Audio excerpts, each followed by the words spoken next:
వడ్లు కాదు, ఆనాడు మనమే కొనుగోలు కేంద్రాలు పెట్టి కనీసం మద్దతు ధర వచ్చేటట్టుగా మొలకొచ్చినా తడిసిపోయినా రంగుమారినా రైతులు కాబట్టి మన బిడ్డలు కాబట్టి గవర్నమెంట్కు 500 కోట్ల నష్టం వచ్చినా సరే మొత్తం కొనురు రాని నేను చెప్పినా కొనిపించిన బాధ కాలే. వాళ్ళు ఏం చెప్పినారు, పబ్లిక్ను బోల్తా కొట్టేయడానికి మేము క్వింటాల్కి 500 బోనస్ ఇస్తాం, మక్కలకి ఇస్తాం, వడ్లకి ఇస్తాం, ప్రతి పంటకి ఇస్తాం చెప్పిండ్రా? ఇటువంటివి చెప్పుడే కాదు, వీటితోని ఇంకొక 420 హామీలు చెప్పాను. వాళ్ళ నోటికి మొక్కాలే. కళ్యాణ లక్ష్మి కేసీఆర్ ₹1,00,000 ఇస్తాడు, మేము వస్తే తులం బంగారం కూడా కల్పిస్తామండి అన్నారా? ఏమన్నా నత్తందా?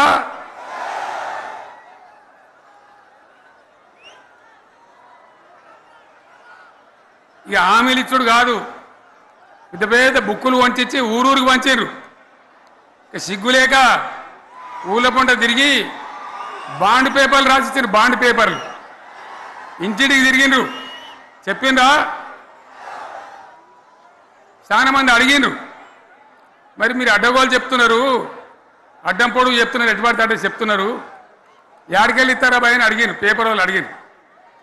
ఇప్పుడు ఆర్థిక మంత్రి ఉన్నాయన టీవీలలో చెప్పిండు, ఆయన ఇస్తాం చేసి చూపిస్తాం, మాది పేద పార్టీ, 120 ఏళ్ళ అనుభవం ఉన్న పార్టీ, మమ్మల్ని మించిన సిపాయిలు లేరు అని ఒకటి జబ్బలు తెరిచే ఒకటి మెడలు తెరిచే డైలాగులు కొట్టి మేము ఇచ్చేస్తామన్నారు.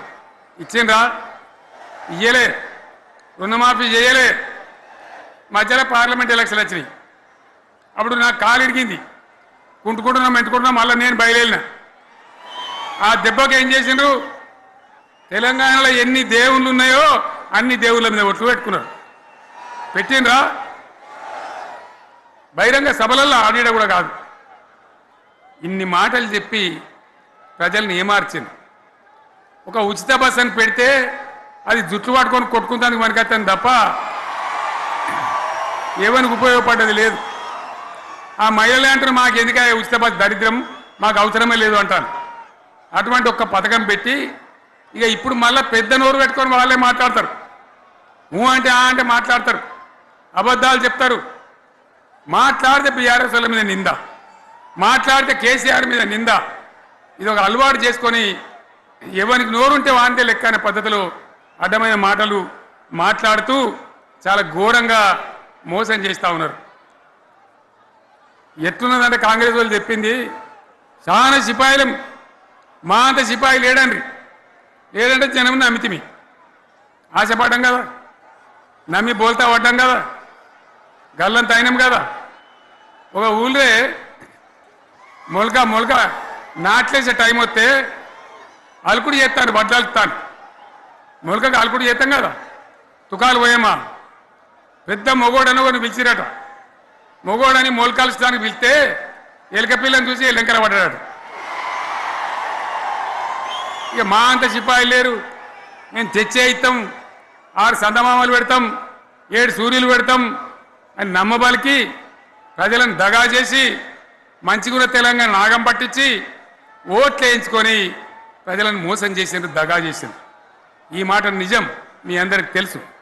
ఇవాళ ఏం మాట్లాడతారు, మమ్మల్ని ఎవరు నమ్ముతలేడు, మాకు అప్పు ఉడతలేదు, యాడికెళ్ళి తెచ్చేయాలి అని ఇప్పుడు మాట్లాడుతున్నాం. అప్పుడేమో మాకు అపారమైన అనుభవం ఉంది, మేము చేస్తామన్నారు. ఒక్క మాట చెప్తున్నాం మిత్రులారా, ఇక్కడ నోళ్ళం మనమే కాదు, నా ప్రసంగం టీవీలలో వినేటువంటి కోటాను కోట్ల మందికి కూడా నేను మనవి చేస్తా ఉన్నా. ఇంత మోసం ఉంటుందా, ఇంత దగా ఉంటుందా? ఓట్లయితే రాని అవతల పడదామని ముచ్చట్నా? ఎంతవరకు ఇది కరెక్టు?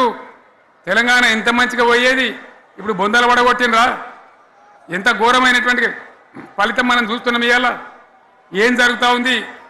మళ్ళీ అన్ని మోపైనాయి. ఇక దుకాణం పెడతామన్నారు, లొల్లు పెట్టిండ్రు, బొబ్బ పెట్టిండ్రు. ఇక ఓట్లయినాక ఎత్తడు, తవ్వడు, మోయాడు. బాయి పడతాం జోరుగా చెప్తే 6 నెలల ఏమయ్యారంటే ఇక ఆయనతో రేపు అవుతుంది, ఎల్లుండి అవుతుంది, సంక్రాంతికి అవుతుంది, దీపావళికి అవుతుంది, మార్చి 31కి అవుతుంది. మార్చి 31 లేదు, మన్ను లేదు, ఏది కూడా చేసింది లేదు. మొత్తం ఆర్థిక పరిస్థితిని దెబ్బతీసింది. తెలివి తక్కువ పనితోని, అవివేకం వల్ల, అజ్ఞానం వల్ల పరిపాలన చేయరాక సర్వనాశనం చేసింది. రాష్ట్ర ఆర్థిక పరిస్థితి ఎంత మంచిగుండే, ఎంత బాగా పోతా ఉండే. మేము కష్టపడి కడుపు కట్టుకొని నోరు కట్టుకొని సంవత్సరానికి 10 నుంచి 15 వేల కోట్ల ఆదాయం పెంచినాం. అనేక రివ్యూ మీటింగులు చేసినాం. ఎంత బాగా తీసుకొని పోయినాం, తెలంగాణను ఎట్లా తయారు చేసినాం, ఆ విధంగా తీసుకొని పోయినాం. ఇవాళ ఒక్క మాట మీరు అందరూ ఆలోచన చేయాలి. ఇక్కడ ఉన్న వాళ్ళు కానీ నా మనసు బాధ అవుతుంది, నా మనసు కాలుతుంది, ఇబ్బంది అవుతుంది. నా కళ్ళ ముందటనే తెలంగాణ ఇట్లా కావడం నాకు దుఃఖం కలిగిస్తూ ఉంది. నేను ఆవేదనతో చెప్తున్నా ఈ మాట. ఒక్క మాట మీరు అందరూ ఆలోచన చేయండి. తెలంగాణలో భూముల ధరలు ఎట్లుండే? కేసీఆర్ ముఖ్యమంత్రి ఉన్నప్పుడు, బీఆర్ఎస్ రాజ్యం చేసినప్పుడు భూముల ధరలు ఎట్లుండే? ఆనాడు కొనేటోళ్ళు ఎక్కువ ఉండిరి, అమ్మేటోళ్ళు తక్కువ ఉండిరి. ఇవాళ ఆపతికి అమ్ముకుందామంటే భూములు కొనేటోడున్నాడా? అడుగుతున్నా భూముల ధరలు ఎక్కడికి పోయినాయి? ఎవరికన్నా 5 ఎకరాలు డాంబర్ రోడ్డు పక్కకుంటే నేను 5 కోట్ల మనిషిని, నేను కోటీశ్వరుని అనే ధైర్యంలో రైతులు ఉండరు. ఇవాళ అడిగేటోడు ఉన్నాడా? ఉన్నదా? ఒక్కటే ఏడాదిలో గింత గల్లంత అవుతుందా? కేసీఆర్ పక్కకు పోగానే ఇంత ఆగమవుతుందా? ఇంకో మాట నేను అడుగుతా ఉన్నా. కరెంటును 35 ఏళ్ళు బాధపడ్డాం. నా బావి కాడ కూడా మోటార్లు కాలినాయి. బీఆర్ఎస్ వచ్చినాక, నేను ముఖ్యమంత్రి అయినాక ఒక్కటే ఏడాది బావులా దాన్ని చక్కగా చేసి 24 గంటల కరెంటు ఇయ్యలే, నడవలే. రెప్పపాటు కూడా కరెంటు పోకుండా 24 గంటల కరెంటు తేలేదా? మరి మా అంత సిపాయిలు లేరంటే కేసీఆర్ మంచిగా ఇచ్చిన కరెంటు మీకు ఎందుకు ఇయ్యే శాతం అయితే లేదు అని చెప్పి నేను అడుగుతా ఉన్నా.